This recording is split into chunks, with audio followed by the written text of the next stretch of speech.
कधीकधी अशांत मनाला शांत करण्यासाठी माणसापेक्षा निसर्ग पुरेसा असतो असे म्हणतात. हो, नमस्कार मंडळी सर्वांना, श्री स्वामी समर्थ. तर आज हे का वाक्य मला सुचलं किंवा आठवलं, तर माऊलीला जेव्हा स्कूलला सोडायला गेले तेव्हा सकाळी 8च्या सुमारास आणि दुपारी 1च्या सुमारास सर्वजण सजीव वस्तूसाठी अथवा म्हणा किंवा स्वतःसाठी सावली शोधत होता.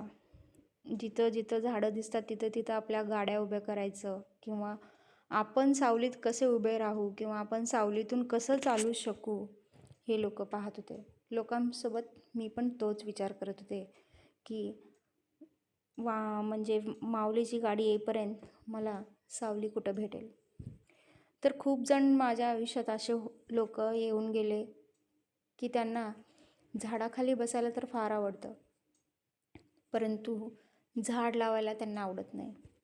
आणि मी असे पण काही उदाहरणं बघितले आहेत की घरासमोर मोठं झाड असतं, परंतु त्या झाडाचे पाने पडल्यानंतर झाडलोट करण्यासाठी खूप कष्ट करावे लागतात. त्यामुळे मला नाही आवडत झाडलोट करायला किंवा ते झाड लावायला.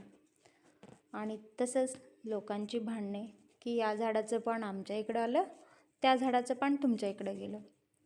तर मंडळी, स्वतःचा आणि प्लस भविष्यात आपल्या मुलांसाठी आपल्याला काय ठेवून जायचं आहे, प्रत्येक वस्तू तर आपण ठेवण्याचा प्रयत्न तर करू, परंतु ऑक्सिजन आणि हा सुंदर निसर्ग आपल्या पण मुलांनी पाहावा हे पण नक्की तुम्ही लक्षात ठेवा.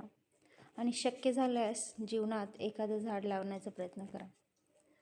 तर मंडळी, हे पहा, मी छोटं जे रोपे मला जितकं आवडतील ते माझ्या छोट्या गॅलरीत सुशोभित करण्याचा मी प्रयत्न करत असते. तर मी इथं छान असं फुलांची थोडी सुशोभित करण्यासाठी शोची झाडे, जे की या राजस्थानच्या उन्हामध्ये जगतील अशा पद्धतीचे झाडे मी घेऊन आले होते. आणि त्याचसोबत एक स्टँड मागवला होता. तर हा स्टँड कसा दिसतो नक्की सांगा. आणि एक झाडाला तर भरपूर असे गुलाबासारखे काटे, परंतु फुलं त्याचे खूप सुंदर. आणि काही झाडे तर अशी की त्याला फूल न फळ, परंतु त्याच्या पानांचा कलर पाहूनच मन अतिशय प्रसन्न होईल. आणि काही झाडे तरी जसं त्यांच्या आपण मनाला, हृदयाला स्पर्श करतील अशा पद्धतीचे होते. तर मंडळी, हा माझा छोटासा गार्डनचा म्हणा किंवा झाडांचा म्हणा व्हिडिओ कसा वाटला